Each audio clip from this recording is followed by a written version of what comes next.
Hi there, it's Keith from the Evangelical Free Church, Stony Stratford. And today we're continuing our series of short talks in the Gospel of Mark and looking at chapter 12, verses 18 to 27.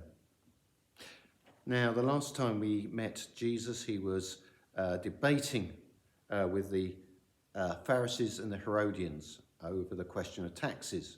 And after answering that question, who should come up to him but the theologians of the day, the Sadducees. These were people who knew their stuff. They knew the books of the law, the first 5 books of our Bible, the books of Moses, and they come up with what they see as a really intricate question. Don't know how you relax. Tracy and I like to watch a good film. And nothing in my mind beats a good heist movie. You know the kind of thing. An intricately planned robbery. And you marvel at how it's carried out and you're carried along by the excitement of the film. But midway in the film, suddenly it starts to unravel. There's something the crooks have overlooked and the police are hot on their trail. And we know where it's going to end, the obligatory shootout, or if they're a bit more fortunate, with them languishing in a jail cell. What looked so well planned falls apart. Now, I think that's what probably happened with the Sadducees here. They think they have got a really clever question based around their disbelief in the resurrection. Verse 19, "Teacher," they said, "Moses wrote for us that if a man's brother dies and leaves a wife but no children, the man must marry the widow and have children for his brother. Now, there were 7 brothers. The first one married and died without leaving any children. The second one married the widow, but he also died, leaving no child. It was the same with the third. In fact, none of the 7 had any children. Last of all, the woman died too. At the resurrection, whose wife shall she be, since 7 were married to her?" They think this is absolute, pure theological logic. Jesus is not impressed. I can imagine their faces fell as he gave this answer. Verse 24, Jesus replied, Are you not in error? Because you do not know the scriptures or the power of God. Jesus says you've made 2 mistakes. I don't think they were expecting this. Perhaps they were expecting he would scratch his head for a bit and go into a long, rambling kind of answer, the kind of thing politicians do when they don't actually want to answer the question. But Jesus goes straight for the jugular.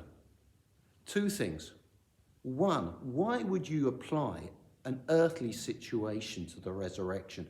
You don't know the power of God. It's supernatural. Secondly, and this is one that really hurts,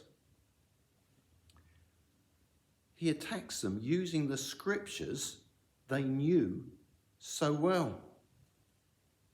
Verse 26, "Now about the dead rising, have you not read in the book of Moses, in the account of the bush, how God said to him, I am the God of Abraham, the God of Isaac, the God of Jacob. He is not God of the dead, but of the living. You are badly mistaken." You can imagine them absolutely squirming here. They were out to make a big show of trapping Jesus. And no doubt there were many people around interested in the answer, and they would have been feeling about this big by this time.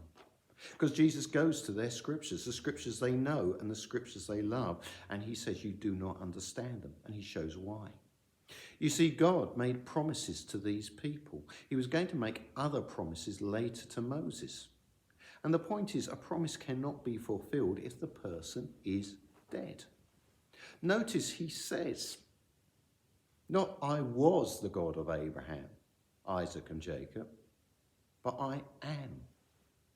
He continues to be because of the power of God, because of the power of the resurrection.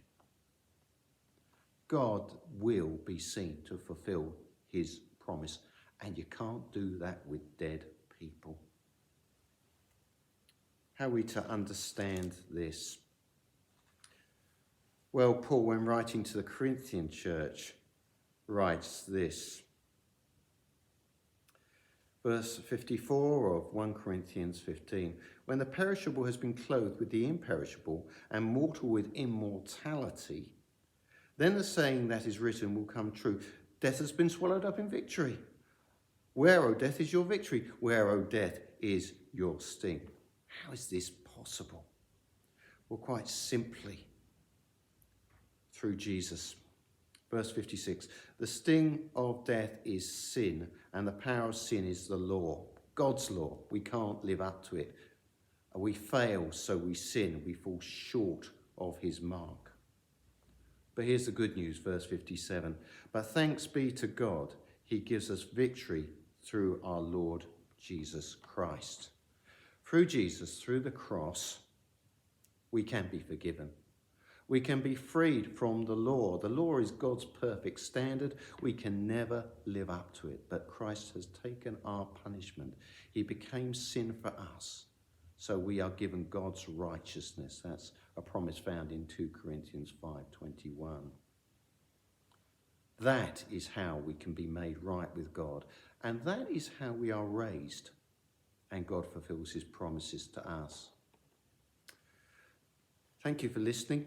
As usual, do feel free to take a booklet if you want to. This is Mark's Gospel. If you'd like to follow these talks, you can find that in the holders on the railings.